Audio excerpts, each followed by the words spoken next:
Message کرنا آتا ہے نہ اس کو اس طرح سے اس میں فارم بھرنا آتا ہے، لہٰذا وہ ان نوسر بازوں کے ہتھے چڑھ جاتا ہے جو پہلے ہی وہاں پہ اس مقصد کے لیے بیٹھے ہیں کہ کب ایک غریب آدمی آئے گا اور ہم اس سے کس طرح سے خون نچوڑیں گے۔ تو یہ ساری چیزیں جو ہیں اس کا ذمہ دار میں سمجھتا ہوں کہ 100% صرف اور صرف حکومت ہے۔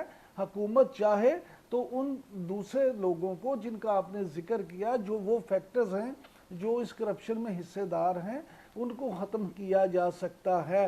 یہ ناممکن نہیں ہوتا، لیکن یہاں پہ ول کی ضرورت ہے۔ وہ کہتے ہیں نا when there is a will there is a way۔ اگر حکومت واقعی عوام تک صحیح طور پہ یہ چیز پہنچانا چاہتی ہے، احساس پروگرام کے تحت واقعی مستحق لوگوں کی مدد کرنا چاہتی ہے، تو پھر اس کو ان سارے مافیاز کو، ان سارے کرپٹ لوگوں کو منطقی انجام تک پہنچانا ہوگا، پھر ہی یہ معاملہ ٹھیک ہو سکتا ہے۔ اچھا عمران صاحب، اگر میں آپ کو تھوڑا سا پیچھے لے جاؤں، جب وطن کارڈ کا اجرا ہوا تھا آپ کو یاد ہو تو تب یہ بات سامنے آئی تھی کہ جو اپنے منظور نظر MNAs, MPs اور ان کے جو چہیتے لوگ ہیں انہی کو وہ کارڈ فراہم کر دیے گئے۔ اس کے بعد بے نظیر انکم سپورٹ پروگرام کا جب آغاز ہوا تو اس میں بھی ہم نے دیکھا کہ بہت سارے ایسے لوگ سامنے آئے جو مستحق نہیں تھے لیکن وہ رقم وصول کر رہے تھے۔ اس کے بعد پاکستان تحریک انصاف نے انہی میں سے کچھ لوگوں کو آئیڈینٹیفیکیشن کی اور ان کو نکال دیا اور کہیں نہ کہیں کارروائیاں بھی ہوئیں۔ اب انہی میں سے احساس کفالت پروگرام میں جو لوگ رجسٹر تھے BI ISP سے ہی آئے تھے، انہی لوگوں کو انہوں نے مستحق سمجھ کے آگے رقم بھی فراہم کی ہے۔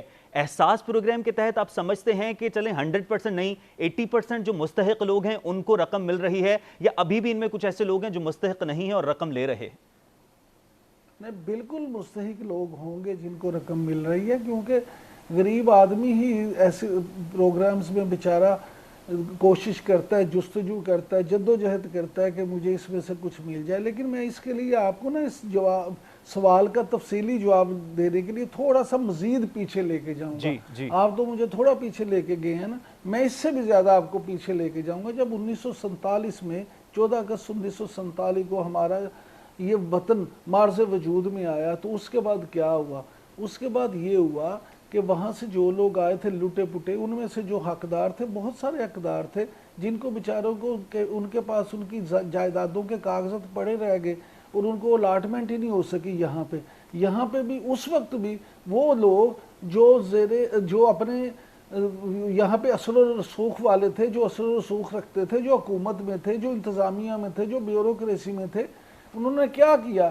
انہوں نے اپنے لوگوں کو، اپنے جان پہچان والے لوگوں کو، اپنی برادری کے لوگوں کو وہ کلیم جو تھے ان کے لے کے تو ان کو اچھی جگہ، اچھی جائیداد، اچھے یونٹس دلوا دیے اور ان کی چاندی کر دی، اور جو غریب آدمی تھا جس کی سفارش نہیں تھی اس کو کچھ نہیں ملا۔ اسی طرح سے پھر آپ دیکھ لیں اس وقت سے لے کے آج تک یہاں اس ملک میں ہوا ہی یہ ہے۔ یہاں ہر حکومت نے غریب کا جو ہے حق اسے دینے کے نام پہ اس کا استحصال کیا ہے۔ اگر میں یہ کہوں کہ پچھلی حکومت سے بڑھ کے استحصال کیا ہے تو یہ بھی میں غلط نہیں کہوں گا۔ اس کی وجہ یہ ہے کہ یہاں غریب کا نام لے کے غریب کو ہمیشہ لوٹا گیا۔ انہوں نے کہا ہم غربت ختم کر دیں گے، حالانکہ ان کا ایجنڈا ہمیشہ غریب کو ختم کرنے کا رہا ہے۔ جب آپ کا ایجنڈا ہی غریب کو ختم کرنے کا ہو تو پھر غربت کیسے ختم ہو سکتی ہے؟ آپ مجھے یہ بتائیں کہ ابھی کچھ عرصہ پہلے کی بات ہے نا، کرونا سے چند دن یا چند ہفتے پہلے ان حکومت وقت کی طرف سے یہ کہا گیا کہ اتنے لاکھ لوگ ہیں جو بے نظیر انکم سپورٹ پروگرام میں ناجائز طور پہ مال بنا رہے تھے۔ اچھا مجھے آپ صرف یہ بتا دیں کہ کیا ان میں سے کسی کو سزا ملی؟ جو اتنے لاکھ لوگ میں تھے ان سے کسی ایک سے بھی پیسے واپس لیے گئے؟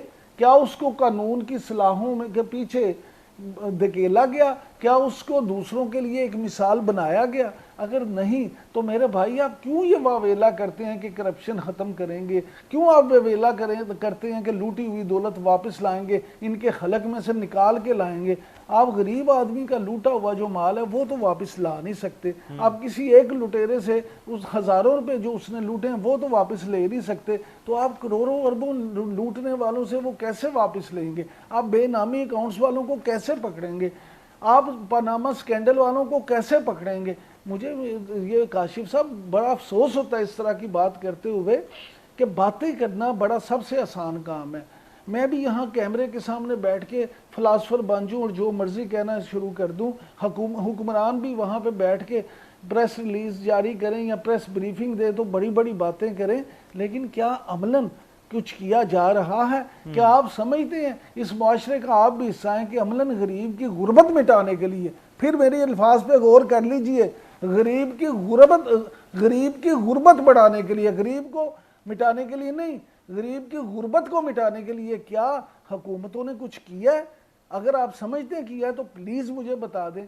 یہ آپ احساس کفالت پروگرام ہو، یہ بے نظیر انکم سپورٹ پروگرام ہو، یہ وطن کارڈ ہو، یہ کچھ ہو، یہ صرف ایک سیاسی سٹنٹ ہوتے ہیں میرے بھائی۔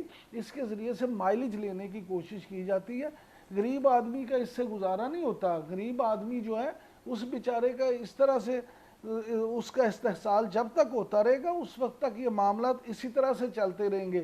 آپ کو اگر واقعی آپ غریب کی غربت دور کرنا چاہتے ہیں تو آپ کو عملاً کچھ کرنا پڑے گا۔ جب تک آپ عملاً کچھ نہیں کریں گے اس وقت تک یہ معاملہ حل نہیں ہو سکتا۔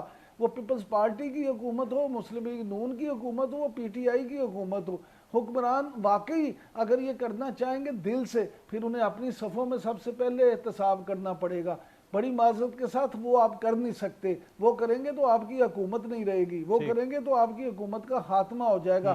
پہلے ہمارے وزیر اعظم صاحب اتنا حوصلہ لے آئیں، ان سے قوم کو بڑی امید تھی کہ شاید یہ بلا امتیاز احتساب کریں گے، لیکن انہوں نے عوام کو مایوس کیا ہے، انہوں نے اس طرح سے احتساب نہیں کیا۔ تو پھر یہ کرپشن کو ختم کرنے کی باتیں چھوڑ دیں، خدا کا واسطہ ہے کہ یہاں پہ آپ عوام کو سہانے خواب دکھانے چھوڑ دیں۔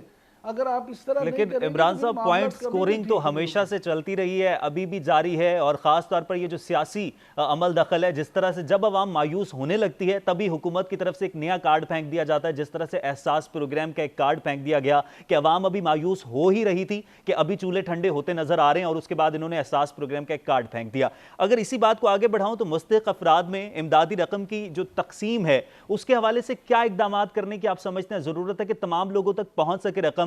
بلدیاتی نظام کا غیر فعال ہونا آپ سمجھتے ہیں کہ سب سے بڑی وجہ ہے؟ میں سمجھتا ہوں کہ بالکل سب سے ایک بڑی وجہ یہ ہے کہ بلدیاتی نظام فعال نہیں ہے۔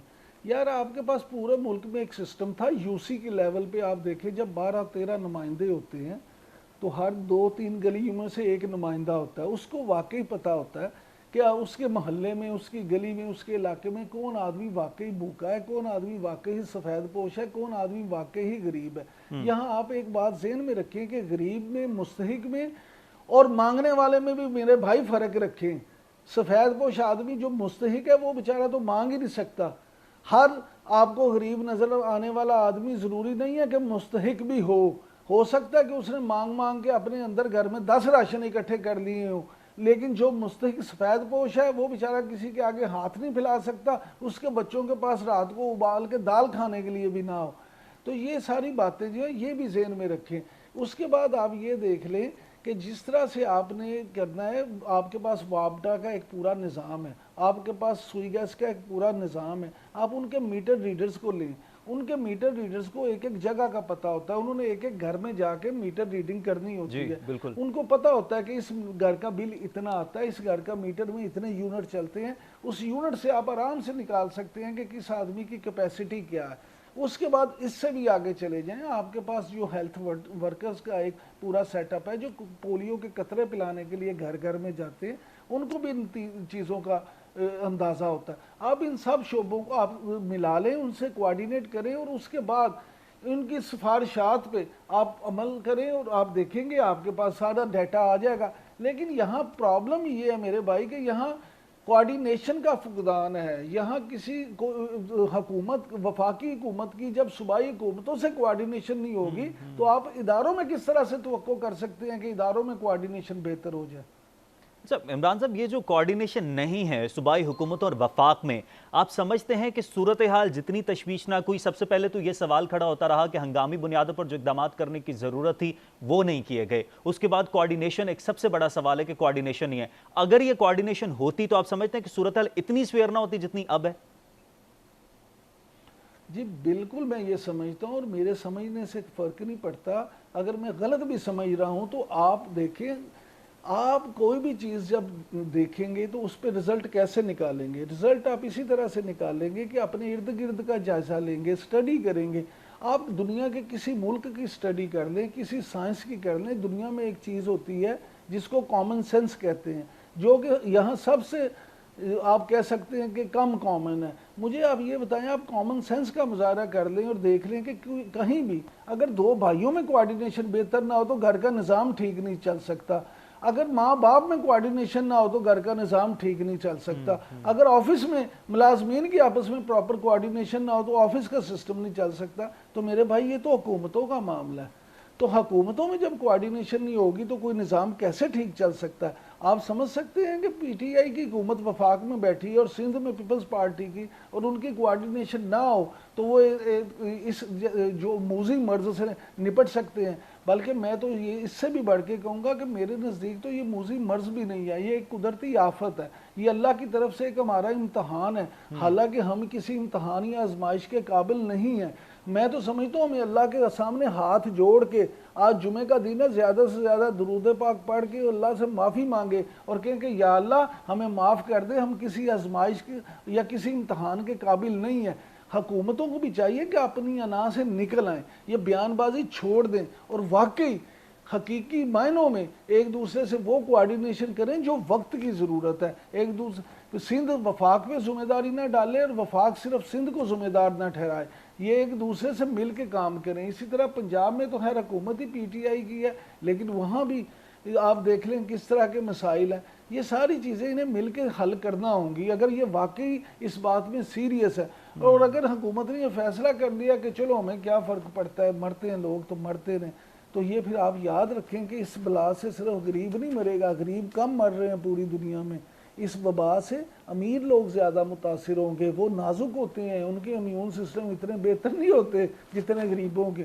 اس لیے آپ بھی اس وبا کے زد میں آ سکتے ہیں. خدارا غریب کے لیے کچھ کر لیں, اس کی دعا سے آپ بچ جائیں گے. اچھا عمران صاحب, میرا فائنل کویسچن, لاک ڈاؤن میں نرمی کی گئی ہے لیکن اسی کے ساتھ ساتھ کیسز جو ٹیسٹ کیے جا رہے تھے ان کی تعداد بھی کم ہو گئی ہے. لاک ڈاؤن میں آپ سمجھتے ہیں نرمی کرنی چاہیے تو, اور اگر زیادہ کیسز بڑھ جاتے ہیں, اب ٹیسٹ بھی نہیں ہو رہے, جب ٹیسٹ کرنا شروع کریں گے تو اگر زیادہ کیسز رپورٹ ہو جاتے ہیں تو کیا یہ لاک ڈاؤن میں نرمی کرفیو کی طرف جا سکتی؟ کاشف صاحب, لاک ڈاؤن میں نرمی کا اگر حکومت نے فیصلہ کیا ٹھیک ہے, انہوں نے سوچ سمجھ کے کیا ہوگا, لیکن ٹیسٹوں کی تعداد میں کمی کا فیصلہ کسی طور بھی قابل تعریف یا قابل ستائش نہیں ہے. آپ کو لاک ڈاؤن میں کمی کر کے ٹیسٹوں کی تعداد میں تو زیادہ اضافہ کرنا چاہیے تھا, کیونکہ اگر آپ لوگ باہر آئیں گے تو خدا نہ خواستہ ان میں وبا زیادہ پھیل نہ جائے, ان میں بیماری زیادہ پھیل نہ جائے. یہ پوری دنیا میں اس کا ایک ہی طریقہ ہے کہ آپ نے ٹیسٹ کے ذریعے سے ہی دیکھنا ہے کہ کتنے مریض آ رہے ہیں. ٹیسٹ کے علاوہ اس کا کوئی اور حل ہے نہیں, اور کوئی طریقہ ہے نہیں اس کو جانچنے کا. لہٰذا آپ لاک ڈاؤن میں کمی کریں یا نہ کریں یہ ایک الگ بہت بڑی بحث ہے, لیکن جو ٹیسٹ ہیں اس میں کوئی بحث نہیں ہے کہ ٹیسٹوں کی تعداد جتنی بڑھائی جائے, جتنی بڑھائی جا سکتی ہے اتنی ہی بڑھائی جانی چاہیے. اس میں جتنا اضافہ کیا جا سکتا ہے خدارا کر لیں تاکہ کم از کم دوسرے لوگ اس سے بچ سکیں. بہت شکریہ. عمران یعقوب صاحب سینئر صحافی, سینئر تجزیہ کار, پروگرام میں موجود تھے, تمام تر صورتحال پر بات کر رہے تھے.